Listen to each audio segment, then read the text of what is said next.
बैठे बैठे जिंदगी को बर्बाद ना कीजिए, बैठे बैठे जिंदगी को बर्बाद ना कीजिए। जिंदगी मिलती है कुछ कर दिखाने के लिए।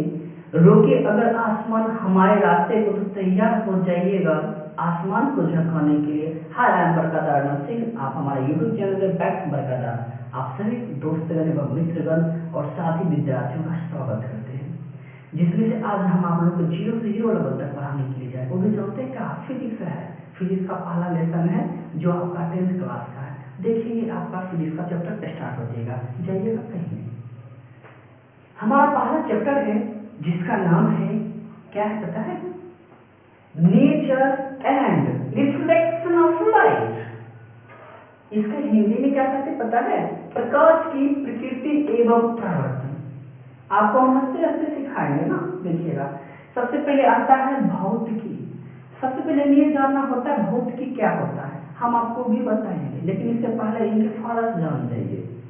तो फिजिक्स ऑफ फादर, फिजिक्स का पिता है गैलीलियो। अब जानते हैं जब कहिएगा गैलीलियो हम समझ चुके हैं, तो गैलीलियो कहाँ के रहने वाला है? तो गैलीलियो इटली का रहने वाला है।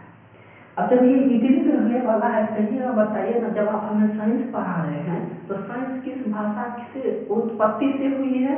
तो देखेंगे शब्द, साइंस शब्द की उत्पत्ति लैटिन भाषा से हुई है। कहिएगा जब इसका जो लैटिन भाषा से जब उत्पत्ति हुई है तो बताइए ना साइंस किसे कहते हैं? तो देखें विज्ञान की परिभाषा, विज्ञान की वह शाखा है जिसमें प्रक्षेपण पर आधारित व्यवस्थित एवं क्रमबद्ध ज्ञान को ही हम विज्ञान कहते हैं। तो समझ में आ गया विज्ञान किसे कहते हैं? तो एक बार फिर से पुनः देख लीजिए। विज्ञान की वह शाखा है जिसमें प्रक्षेपण पर आधारित व्यवस्थित एवं क्रमबद्ध ज्ञान को विज्ञान कहते हैं। अब कहिएगा भैया प्रक्षेपण क्या होता है? जिसपे हम माने घटना को बताते हैं, किसी प्रकृति को बताते हैं, उन्हें हम प्रक्षेपण कहते हैं। अब बताएंगे व्यवस्थित का मतलब क्या? उस पे आधारित होना चाहिए, तभी उसे क्रमबद्ध किसी लाइन को हम बनाते हैं, उसे ही हम विज्ञान कहते हैं। समझ में आ गया? अब हम आप लोगों को बताएंगे भौतिक विज्ञान क्या होता है। तब तक आप इनका स्क्रीनशॉट ले लीजिए। देखेंगे अब हम नेक्स्ट जानते हैं भौतिक विज्ञान क्या होती है। तो जानते हैं भौतिक विज्ञान की वह शाखा है जो प्रकृति एवं प्राकृतिक घटनाओं का अध्ययन किया जाता है, साथ ही साथ जिसमें ऊर्जा, द्रव्यमान, उनकी अन्वयन क्रियाओं के रूपांतरण का अध्ययन करना ही भौतिकी विज्ञान कहलाता है। और आपको पता होगा कि हमारा जो भौतिकी है वो हमारा फिजिक्स है। फिजिक्स शब्द की उत्पत्ति हमारा ग्रीक से हुई है, जिसको भी आप फ्यूसिस कहते हैं। अब कहिएगा इस शब्द से लिया गया, तो कहिएगा फ्यूसिस क्या होता है? फ्यूसिस शब्द का अर्थ होता है नेचर। नेचर का मतलब इस समझते हैं क्या होता है? प्रकृति को होता है ना। यहाँ तक आप इसको नोट कीजिए और आगे हम बताएंगे कि सफिक्स क्या होता है, मॉर्फिन क्या होता है, उनके बाद हम नेक्स्ट चैप्टर की ओर चलेंगे। तब तक इनको स्क्रीनशॉट कीजिए। मॉर्फिन, आप देखेंगे मॉर्फिन क्या होता है? तो मॉर्फिन आपने जिसका होता है रूपिक होता है। इसका कहने का मतलब जो शब्द के अंत में, बीच में और क्या होता है शब्द के पहले लगता है। इनको 3 भागों में बांटा गया है। तो देखेंगे पहला हमारा भाग है जिसका नाम है परफिक्स। अब बताएंगे लास्ट वाले को बोलते हैं सफिक्स, अब बीच वाले को बोलते हैं इनफिक्स।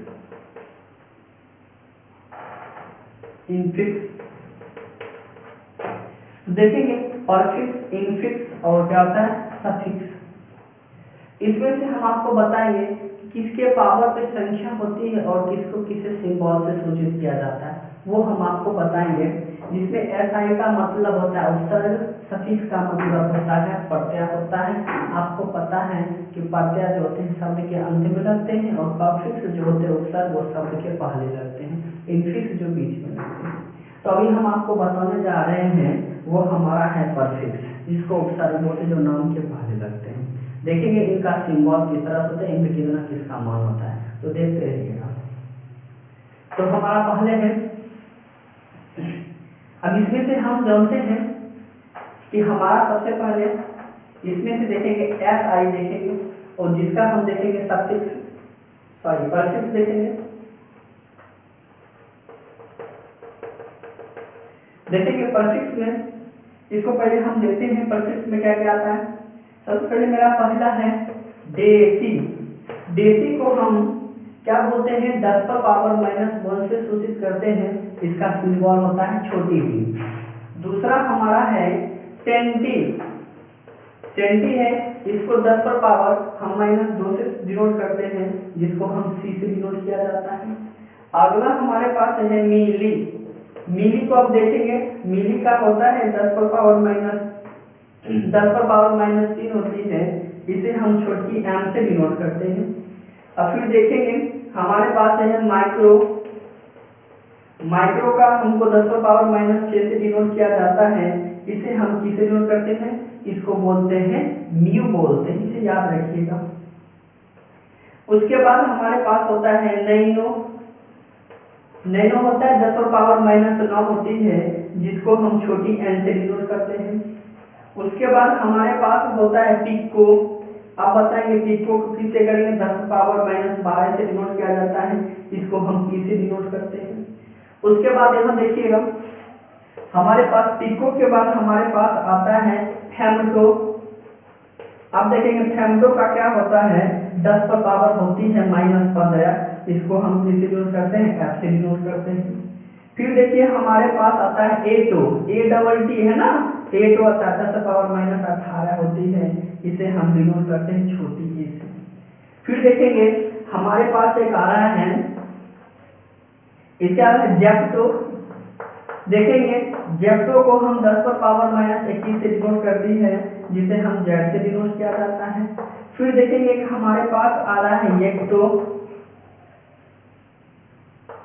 इस एक्टो को 10 पर पावर हम डिनोट करते हैं -24 से, जिससे हम मेरा सिंबल होता है छोटी वाई। ठीक है, अब देखेंगे जस्ट इनका अपोजिट कैसे होगा।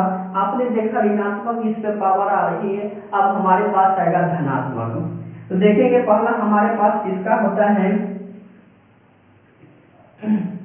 ये हमारा होता है डेका। डेका होता है 10 पावर 1, इसे हम सिंबल से डिनोट करते हैं डीए से। फिर हमारा देखिए नेक्स्ट है हमारा है हेक्टो। हेक्टो को हम 10 पर पावर किससे डिनोट करते हैं, 2 से, और इसे हम सिंबल से डिनोट करते हैं एच से। और एक हमारा है इसमें किलो। अब जानते हैं ना किलो 10 पर पावर कितने होते हैं, 3। आपको पता है किसे डिनोट करेंगे, के से करेंगे नहीं। तब तक इतना आप इसका आंसर शॉर्ट ले लीजिए। देखेंगे किलो के बाद आप हम देखेंगे इसमें मेगा। मेगा को हम डिनोट करते हैं 10 पर पावर, हम देखते हैं यहाँ पे किसे डिनोट करेंगे 6 से, जिसको कैपिटल में से एम से सूचित करते हैं। मेगा के बाद हम इसको देखेंगे गीगा। देखेंगे गीगा को हम 10 पर पावर 9 से डिनोट करेंगे, जिसे यहाँ पर कैपिटल जी से। उसके बाद हम देखेंगे गीगा के बाद हमारे पास आएगा, गीगा का हमारे पास आएगा टेरा। टेरा को हम 10 पर पावर किससे डिनोट करेंगे, 12 से, इसको इंग्लिश में हम टी बोलेंगे। इसके बाद हम देखेंगे इसको बोलेंगे पेटा। देखेंगे पेटा 10 पावर हम 15 से डिनोट करेंगे, जिसे कैपिटल पी से डिनोट किया जाता है। पेटा के बाद हम देखेंगे हेक्सा। हेक्सा को 10 पावर हम 18 बोलते हैं, जिसको किससे डिनोट किया जाता है, कैपिटल ई से। और हमारे पास एक है येटा। अब देखेंगे येटा को हम किसी डिनोट करते हैं 10 पावर 21 से, जिसको हम किसी डिनोट करते हैं, कैपिटल जेड से। और आपका लास्ट और आखिरी जिसका नाम है वेटा। देखेंगे वेटा को किससे डिनोट करेंगे, 10 पावर हम 24 से डिनोट करते हैं, और जिसे हम किससे डिनोट करते हैं, कैपिटल वाई से। ये अगर आपको मान याद रहा तो आपका एमसीक्यू के माध्यम में आपको 10th में भी 12th में भी और साथ ही साथ कंपटीशन में बहुत सारा ऐसी मदद मिलेगी। तब तक इनका आप एक स्क्रीनशॉट लीजिएगा। और अब हम डायरेक्ट चलते हैं आपके डायरेक्ट इस पर प्रकाश की प्रकृति एवं प्रवर्तन, जिसको इंग्लिश में कहते हैं nature and reflection of light. देखिएगा कहीं जाइएगा मत। देखेंगे प्रकाश। प्रकाश क्या होता है, देखेंगे प्रकाश परिभाषा जानने से पहले हम इसका कुछ एग्जाम्पल देखेंगे। प्रकाश किस किस चीज़ से उत्पन्न होती है? प्रकाश आप जानते हैं विद्युत बल्ब से उत्पन्न होती है। आप जानते हैं प्रकाश, आपके पास मोबाइल फ़ोन है, देखेंगे आपके पास मोबाइल फ़ोन है, देखेंगे इससे भी प्रकाश उत्पन्न हो रही है ना। आप देखेंगे, आप देखते हैं पहले समय में एक टॉर्च चलती थी, टॉर्च से भी हमारा प्रकाश उत्पन्न होता था, साथ ही साथ हमारे लैंप से होता था, और हमारे पुराने ज़माने में हम डिबिया का प्रयोग करते थे, उससे भी हमारे पास प्रकाश उत्पन्न होती थी। तो प्रकाश हमारे सूर्य से भी उत्पन्न होती है। इन सारी चीज़ों से ही प्रकाश उत्पन्न होती है। लेकिन प्रकाश आपको दिखाई नहीं देती है, उसे दिखाई देने के लिए हमारे पास प्रकाश पढ़ना होगा, जिसका परिभाषा देखिए। प्रकाश क्या होता है? इसको इंग्लिश में हम लाइट बोलते हैं। तो कहता है प्रकाश, तो प्रकाश एक प्रकार की ऊर्जा है, जिसे आपने देखा कि मोबाइल में भी मेरा मोबाइल चार्ज रहता तब उससे ऑन होता है, जिससे हमें क्या दिखाई देता है? प्रकाश। जिससे हमारे प्रतिबिंब बनता है, प्रतिबिंब हमारे रेटिना पर बनने के बाद हमारे आंखों तक पहुंचता है, तब हमें प्रकाश दिखाई देती है। ठीक उसी प्रकार है प्रकाश, एक प्रकार की ऊर्जा है जिसकी सहायता से हमें किसी भी वस्तु दिखाई पड़ती है, परंतु प्रकाश स्वयं दिखाई नहीं देती है। क्यों नहीं देती है? तो देखिएगा, जब प्रकाश की किरण किसी वस्तु से टकराकर हमारी आंखों पर पड़ती है, अब पड़ने के पश्चात क्या होता है? उसका प्रतिबिंब हमारे रेटिना पर बनता है, और रेटिना पर जब बनेगा तो देखिएगा जिससे हमें वस्तुएं दिखाई देने लगती हैं, जिसे हम प्रकाश कहते हैं। प्रकाश देखने के लिए कुछ ऐसे यंत्र हैं, देखेंगे प्रकाश देखने के लिए यंत्र, कुछ नाम है उनका, देखेंगे प्रकाश की युक्ति, देखेंगे क्या क्या है प्रकाश की युक्ति में, यंत्र में। एग्जाम्पल आप जानते हैं, पहले तो आप जानते हैं सबसे पहला आपका काम हो जाएगा, जानते हैं सूर्य, दूसरा किससे हो गया? दूसरा विद्युत बल्ब, तीसरा आपका हो गया टॉर्च, है ना। उसके बाद आपका हो गया मोबाइल का टॉर्च, और बहुत सारे यंत्र हैं। ठीक है, पहले आप इसका स्क्रीनशॉट लीजिए, उसके बाद हम प्रकाश के क्या क्या गुण होते हैं उनके बारे में बताएंगे, देखते रहिएगा। अब हम देखेंगे नेक्स्ट हमारा है प्रकाश के गुण, है ना, जिसका हम बताते हैं कि आपका क्वालिटी क्या है। तो पहला देखेंगे प्रकाश एक प्रकार की ऊर्जा है, कंफर्म है कि आपका एनर्जी है, जब तक उसमें प्राप्त नहीं होगा तब तक वो दिखाई नहीं देता है। दूसरा हमारे पास क्या है? दूसरा हमारे पास प्रकाश सरल रेखा में गमन कर, देखिएगा प्रकाश सीधा रेखा में गमन करते रहता है।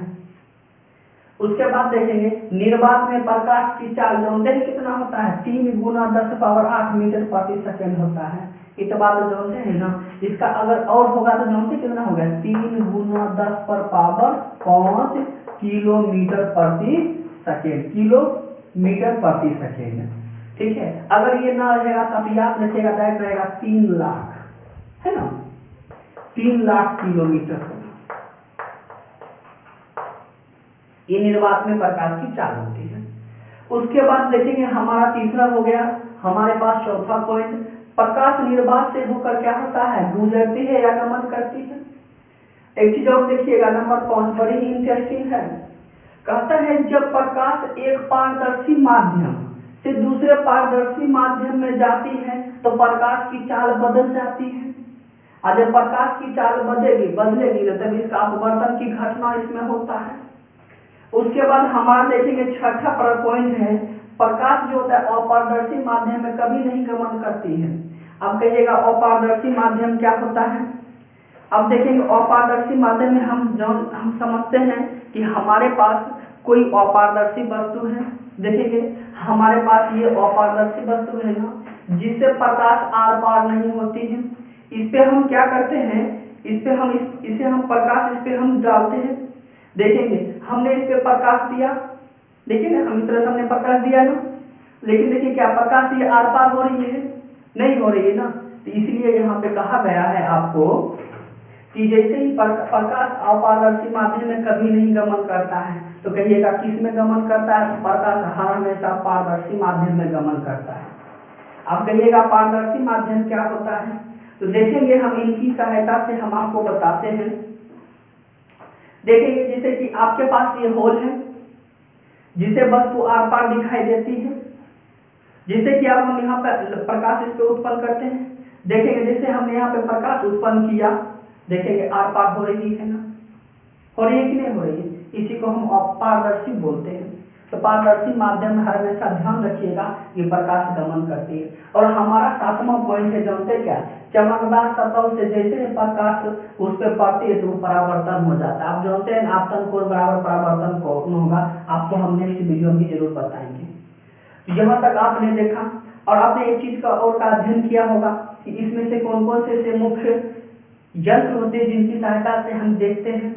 तो देखेंगे, जिसे हमें देखने के लिए सबसे पहले आपने देखा कि प्रकाश उत्पन्न करने वाले यंत्र, सबसे पहले आपने देखी यह सेल फोन है, यह सेल फोन से प्रकाश उत्पन्न हो रही है।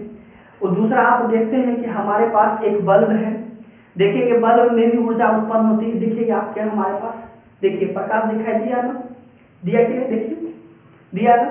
तो क्या देखिए विद्युत बल्ब से हमें क्या प्रकाश उत्पन्न होती है।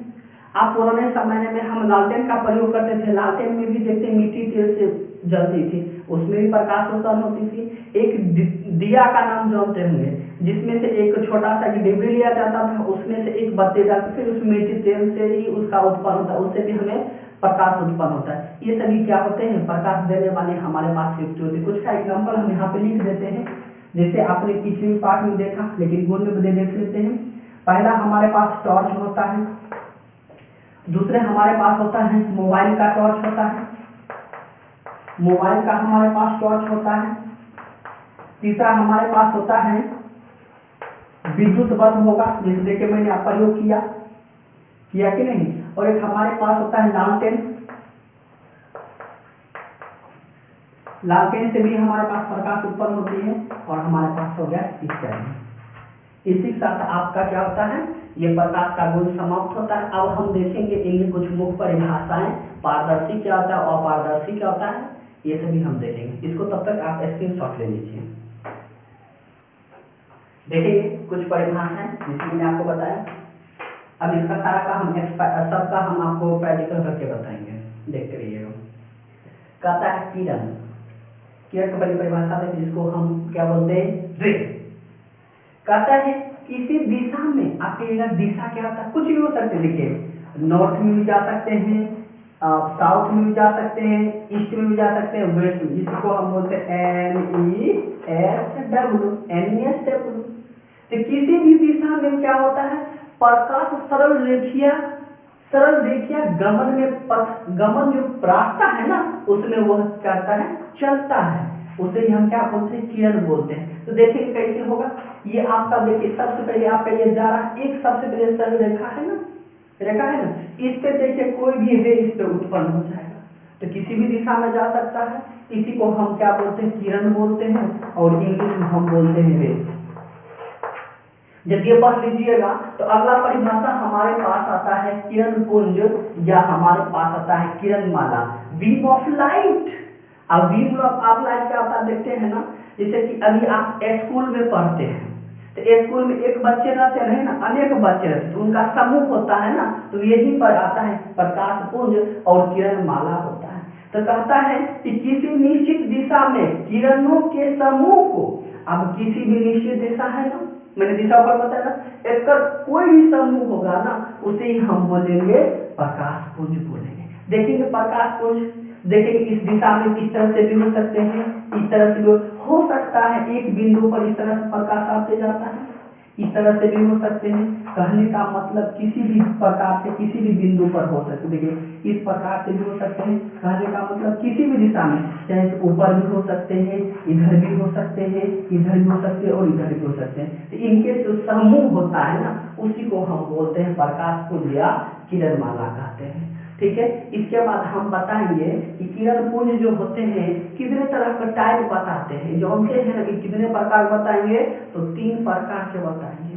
तो पहले इनको स्क्रीनशॉट लीजिए, उसके बाद हम तीनों प्रकार को एक्सप्लेनेशन करेंगे। माला में आपको पता था ना कि प्रकाश पुंज किरण माला को हम 3 तरह से वर्गीकृत करते हैं परिभाषा के माध्यम से। पहला देखेंगे हमारे पास है समानांतर प्रकाश पुंज। अब समानांतर प्रकाश पुंज क्या आता है हम परिभाषा में बताएंगे, पहले हम इसका परिचय करेंगे, है ना। फिर देखेंगे दूसरा हमारे पास क्या है, दूसरा हमारे पास है संतृप्त प्रकाश पुंज या अभिसारी। किरण पुंज क्या होता है ये परिभाषा भी बताएंगे। और देखेंगे संतृप्त और असंतृप्त किरण पुंज या अपसारी किरण पुंज क्या होता है। तो हम पहले देखेंगे प्रकाश पुंज क्या होता है, समानांतर प्रकाश पुंज क्या होता है। आप देखते हैं कि हमारे पास कोई लाइट होती है, अब लाइट जो होगा वो क्या करेगा कि डायरेक्ट जो होगा वो समानांतर और परस्पर जो होंगे ना वो बराबर भाग में वो क्या करता है प्रकाश को दिखाएगा। जैसे देखेंगे ये इस तरह से आपका लाइट है, इसी तरह से वो लाइट सीधी रेखा में पथ पे चलेगा और उस पर समान चलेगा, इसी को हम क्या बोलते हैं समानांतर प्रकाश पुंज। देखेंगे इस तरह से, फिर इसके जैसा समान होगा इस तरह से, फिर इसके जैसा ही समान, क्या पता है समान प्रकाश पुंज हुआ कि नहीं, इसलिए इसका नाम पड़ा है समानांतर प्रकाश पुंज। जब समानांतर प्रकाश पुंज के बाद हम परिभाषा आपको पुनः रिपीट करते हैं। यदि प्रकाश पुंज की किरणें परस्पर समान या समानांतर होती है उसे ही समानांतर प्रकाश पुंज कहते हैं। जैसे मैंने आपको करके प्रैक्टिकल बताया, जैसे कि इस तरह से प्रकाश पूरी सीधी रेखा में चलेगा, उस पर अपना तीर का चिन्ह लगा दीजिए यानी रेखा, तो हो गया आपका समानांतर प्रकाश पुंज। ठीक है, उसके बाद हम देखते हैं कि संतृप्त या अभिसारी किरण पुंज क्या होता है। तो देखिए कहता है यदि प्रकाश पुंज आगे बढ़ने पर एक बिंदु पर आकर मिल जाती है या मिलती है उसे हम बोलते हैं संतृप्त या अभिसारी प्रकाश किरण पुंज। आप कहिएगा कि कैसे आपने बता दिया। तो देखेंगे प्रकाश पूरा फैला हुआ रहता है और किसी एक सतह पर आकर यानी एक बिंदु पर आकर मिल जाता है ना, उसे ही हम क्या बोलते हैं संतृप्त अभिसारी प्रकाश पुंज। देखिएगा हम इसको प्रैक्टिकल करके बताते हैं। देखेंगे आपके पास सबसे पहले ये लाइट है, देखिए लाइट जल रही है ना, आप देखेंगे बताइए कि प्रकाश फैला हुआ है कि नहीं। देखिए प्रकाश फैला हुआ है, अब इसके सतह पर हम क्या करते हैं पूरा फैला हुआ प्रकाश पूरा प्रज्वलित हो रही है।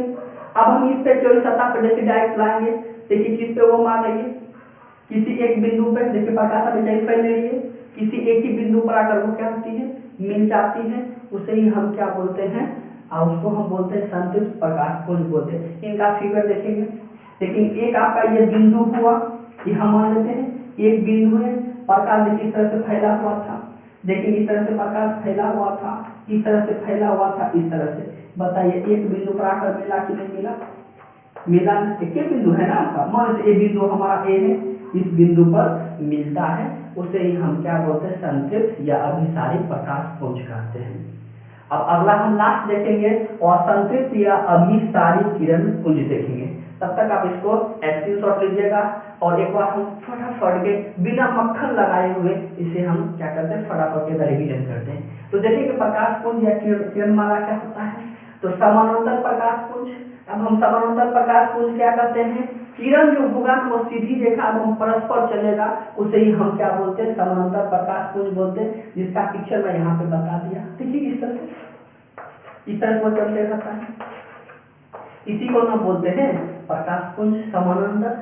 उसके बाद देखिए संतृप्त या अभिसारी किरण पुंज क्या होता है, कहता है प्रकाश पूरा फैला हुआ है और किसी एक बिंदु पर आकर मिल जाती है ना, उसे ही हम बोलते हैं संतृप्त या अभिसारी किरण पुंज कहते हैं। कहिएगा कैसे होगा, देखिए एक हमारा यह बिंदु यहाँ से आया इससे मिल गया, यहाँ से आया इससे मिल गया, देखिए एक ही बिंदु पर मिल रहा है ना, एक ही बिंदु है ना हमारा, इसे ही हम क्या बोलते हैं अभिसारी किरण पुंज बोलते हैं। अब देखेंगे असंतृप्त अभिसारी किरण पुंज क्या होता है, मैं आपको बताता अगले वीडियो में, हम अगले पॉइंट में हम इसका परिभाषा बताएंगे। एक बिंदु से ना अब प्रकाश यहाँ से प्रज्वलित करेगा, जस्ट इसका अपोजिट, यह एक बिंदु पर आकर मिलती है लेकिन यह एक बिंदु से आकर प्रकाश प्रज्वलित करती है, उसे ही हम असंतृप्त या अभिसारी किरण पुंज कहते हैं। इसको भी हम आपको प्रैक्टिकल करके बताएंगे, तब तक इसे आप स्क्रीनशॉट लीजिएगा। देखेंगे आपने मैंने तीसरा बताया था ना, असंतृप्त या अभिसारी किरण पुंज क्या है। तो पहले हम इसको क्या करते हैं परिभाषा बताते हैं, उसके बाद हम इसको प्रैक्टिकल करके बताएंगे। कहता है यदि प्रकाश पुंज की किरण तो निकल के करेगा, किसी एक बिंदु से निकलकर विभिन्न दिशाओं में फैलने लगता है। कहने का मतलब है कि जैसे ही लाइट एक किसी बिंदु से निकलेगा ना, तो धीरे थोड़ा आगे बढ़ेगा, थोड़ा हल्का प्रकाश फैलेगा, फिर आगे बढ़ेगा, फिर प्रकाश फैल, आगे जाकर पूर्ण रूप से प्रकाश क्या करता है प्रज्वलित कर देता है। उसे ही हम क्या बोलते हैं, असंतृप्त अपसारी प्रकाश पुंज। पहले हम देखते हैं, पहले इसका एक्सपेरिमेंट देखते हैं। जैसे कि आप जानते हैं कि हमारे पास ये देखिए कोई एक बिंदु है, ये हम मान लेते हैं। इस बिंदु से आप देखिए प्रकाश निकलेगा, देखिए कैसे निकलेगा, देखिए यहाँ पे प्रकाश यहाँ आया, धीरे धीरे धीरे क्या होने लगा, आगे बढ़ने लगा। यहाँ से क्या होता है, एक बिंदु मेरा ये था, इससे प्रकाश क्या होगा, प्रज्वलित होने लगा ना, इसी को हम क्या बोलते हैं, असंतृप्त प्रकाश पुंज। तो देखेंगे इसका फिगर, ये हमारा बिंदु है। अब इस बिंदु से देखिए यहाँ से एक बिंदु हमारा ये ना, यहाँ से देखिए प्रकाश थोड़ा हल्का बढ़ा, फिर देखेंगे ये प्रकाश थोड़ा बढ़ेगा, फिर देखेंगे ये हमारा प्रकाश थोड़ा और आगे बढ़ेगा, फिर देखिए इस तरह से हमारा प्रकाश क्या होता है, आगे बढ़ने लगता है। तो बताइए किसी एक के बिंदु से बढ़ता है और आगे जाकर प्रकाश क्या होता है, प्रज्वलित होने लगता है। इसको मान लेते हैं कि एक बिंदु, इसे ही हम क्या बोलते हैं, असंतृप्त प्रकाश पुंज बोलते हैं, किरण पुंज।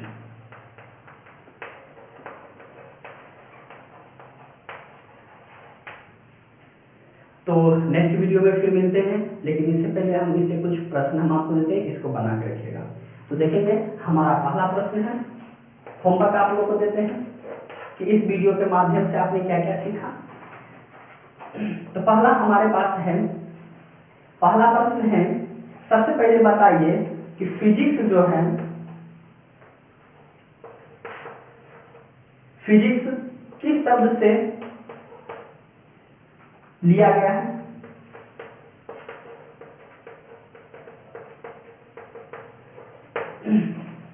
देखेंगे दूसरा हमारे पास प्रश्न है,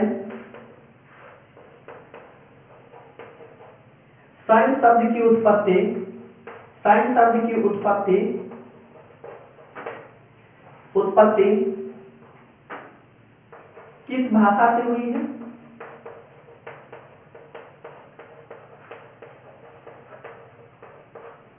ठीक है, तब तक आप यहाँ पे स्क्रीनशॉट लीजिए, उसके बाद हम इसका क्वेश्चन आगे करवाते हैं। चलिए, आपका मैंने कुछ प्रकाश की प्रकृति एवं परावर्तन, nature and reflection of light में मैंने जो भी सारे आपको पॉइंट्स बताए, उसमें से कुछ क्वेश्चन हैं, उन सारे क्वेश्चन को आप करके रखिएगा। तो जैसे कि आप जानते हैं, यहाँ पे मैंने जो 7 प्रश्न दिए हैं, इन सारे प्रश्नों को बना के आप डिस्क्रिप्शन में ये बता दीजिएगा कि आपको ये वीडियो कैसा लगा। अगर वीडियो आपको अच्छा लगा तो लाइक और सब्सक्राइब कीजिए और अपने दोस्तों को शेयर कीजिएगा। तो देखिए, 7 प्रश्न को मैं पढ़ के बताता हूँ। देखेंगे प्रश्नों का उत्तर दीजिए, होमवर्क आपका फिजिक्स में दीजिए, वो भी क्लास आप जो जानते हैं, हंसते हंसते लेकिन करके लाइएगा। पहला प्रश्न है, फिजिक्स किस शब्द से लिया गया है। दूसरा हमारे पास प्रश्न है, साइंस शब्द की उत्पत्ति किस भाषा से हुई। प्रकाश से आप क्या समझते हैं। फ्यूसिस शब्द का अर्थ क्या होता है बताइए। नैनो का मान तथा संकेत बताइए और प्रकाश के गुणों को लिखिए। और एक आखिरी और लास्ट प्रश्न है, किरण तथा अपसारी किरण पुंज क्या है। इन 7 प्रश्न को बना के आपको कमेंट कर दीजिएगा कि मेरा ये होमवर्क बन चुका है। और अगर आपको वीडियो अच्छा लगा तो लाइक और सब्सक्राइब कीजिएगा और अपने दोस्तों को भी शेयर कीजिएगा, ताकि ज़्यादा से ज़्यादा इस पे व्यू बढ़ सके। और साथ ही साथ लाइक और सब्सक्राइब, अगर सब्सक्राइब करते हैं तो आपको नोटिफिकेशन, आपको जैसे वीडियो अपलोड होता है तो आपको मिल जाएगा। इसी के साथ आपका यह चैप्टर जो होता है, नेक्स्ट वीडियो में हम पार्ट 2 लोड करेंगे। तब तक हमें पार्ट 1 के बारे में बताइएगा कि आपको यह वीडियो कैसा लगा। तब तक के लिए हंसते रहिए, मुस्कुराते रहिए, बैक्स बरकत एजुकेशन से जुड़ते रहिए।